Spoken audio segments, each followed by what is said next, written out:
6 Julie. God gee ons moed om ooreenkomstig sy wet te leef. Wees net baie sterk en volmoed om nougeset te handel volgens die hele wet wat Moses my knegt jou beveel het. Wyk daarvan nie regs of links af nie, sodat jy met goeie gevolg kan handel oral waar jy mag gaan. Josua 1 vers 7.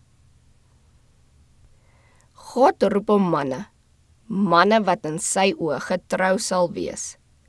Daar moet in die gemeentes hervormings geskied. Dit is dringend nodig dat mense weer die ou tydse ontzag vir die 10 gebooie moet hê.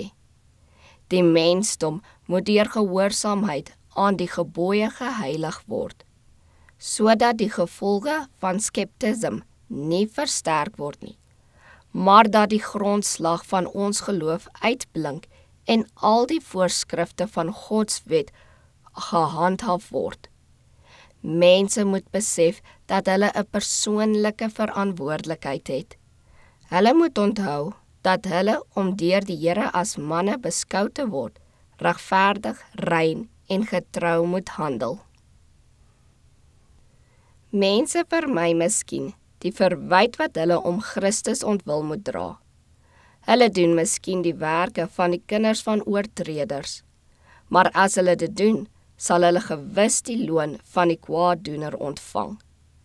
Hulle onderskei hulle dalk, hulle word miskien hooggeleerd, hulle verwerp miskien hooghartig die waarheid wat uit die hemel kom, maar uiteindelik sal hulle alles verloor. Ons geluk en ons verlossing hang daarvan af dat ons die brood van die lewe eet. Dit beteken om die woorde van Christus te gehoorsaam en sy werke te doen, om geregtigheid te bevorder en ongeregtigheid te bestry. Niks kan soveel selfvertroue en moed gee, die talente en vermoëns soveel verbeter as 'n ware begrip van die vereistes van Gods wet nie.